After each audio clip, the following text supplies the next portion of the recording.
इस उम्मीद के साथ कि हम खेल के क्षेत्र में भी इस राज्य को अग्रणी राज्य बना सकते हैं। जिस तरीके से खनिज संपदाओं के लिए हम पूरे देश दुनिया में जाने जाते हैं, लेकिन उसका बड़ा जो लाभ और फायदा है वो विशुद्ध रूप से बड़े बड़े व्यापारियों को, बड़े बड़े प्रतिष्ठानों को जाता है।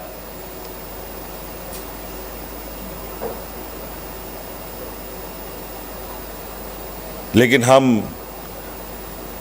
इससे अलग हटकर जो हमारे इस राज्य के अंदर और भी आंतरिक क्षमताएं हैं, यहाँ के लोगों के बीच में, यहाँ के जनमानस, यहाँ के मूलवासी आदिवासियों के बीच में जो प्रतिभा है, उसको भी हम लोग निखारना चाहते हैं। और आज कहीं ना कहीं हमारे यहाँ के ग्रामीण क्षेत्र से आने वाले, शहरी क्षेत्र से आने वाले हमारे नौजवान खेल के क्षेत्र में इस राज्य को अलग पहचान देने में भी कोई कसर नहीं छोड़ रहे हैं। इसको लेकर पॉलिसी में सिर्फ खिलाड़ियों को ही नहीं, बल्कि उनसे जुड़े संघ के लोग, उसके कोचेस, उनके जो ट्रेनर्स हैं, उन लोगों के लिए भी इस पॉलिसी में कई प्रावधान किए गए हैं। खिलाड़ियों के, कोचेस के, ट्रेनर्स के रहने, खाने, खेलने के संसाधनों से लेकर कंपटीशन में आने जाने की व्यवस्था को लेकर कई चीज़ें इसमें प्रावधान किए गए हैं। और निश्चित रूप से मैं इस पॉलिसी को जो अगले 5 सालों तक प्रभावी होना है, मुझे नहीं लगता कि ये पॉलिसी ही जितनी हम लोगों ने जितना चीज़ें अभी तक समझ में आई है उसको इनकॉर्पोरेट करने का प्रयास हुआ है। लेकिन मुझे लगता है क्योंकि जिस तरीके से हमारे बच्चे का, हमारे खिलाड़ियों का जो यहाँ कहा जाए कि जिस तेज़ी से ये आगे बढ़ना चाह रहे हैं, उसमें समय समय पर इस पॉलिसी पर भी हमें बराबर नज़र रखना होगा और हमारे खिलाड़ियों के अनुरूप इसमें ज़रूरत के हिसाब से अगर कोई संभव हो इसमें बदलाव करने का, तो वो भी बदला जाने का काम किया जाएगा। आज मैं अभी कुछ बच्चों को जो सम्मान राशि दी गई यहाँ पर, जिन्होंने अलग अलग मेडल्स जीते हैं, मैं थोड़ी सरसरी निगाहों से इन चीज़ों को देख रहा था और अभी हम चर्चा भी कर रहे थे। मुझे लगता है कि इसमें कुछ चीज़ें मुझे अपने नज़र में कमी दिखी है।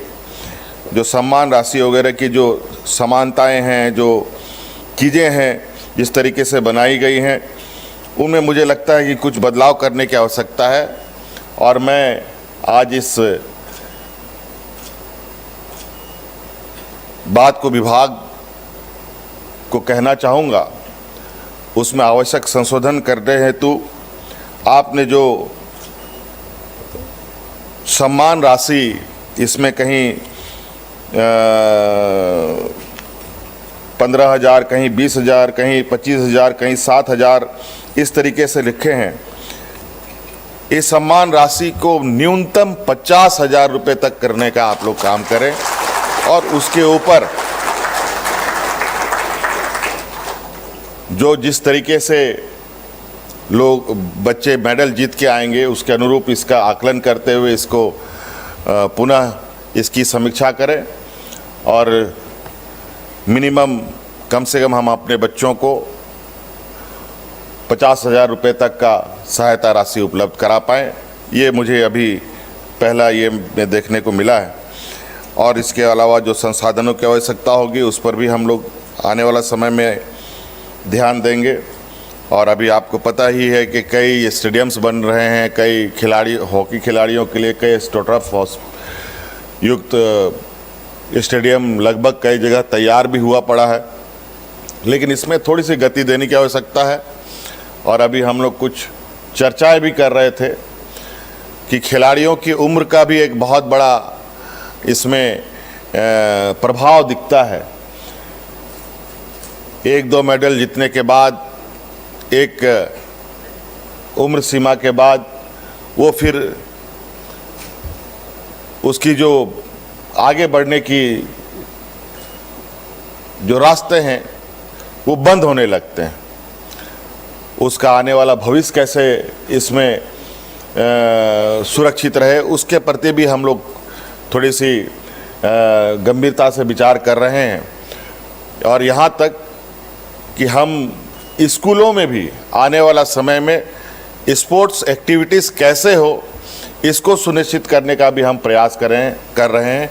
हो सकता है कि आने वाला समय में हम लोग पहले एक प्रयोग के तौर पर स्कूलों में स्पोर्ट्स शिक्षकों की भी बहाली करेंगे, और हो सकता है कि हमारे इन खिलाड़ियों को ही हम प्राथमिकता से उसमें मौका देने का प्रयास करेंगे।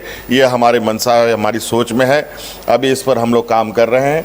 इन्हीं शब्दों के साथ आप सब लोग आज इस पॉलिसी के उद्घाटन लॉन्चिंग कार्यक्रम में उपस्थित हुए, इसके लिए बहुत बहुत धन्यवाद। पुनः मेरी ओर से ढेर सारी शुभकामनाएं। जोहार।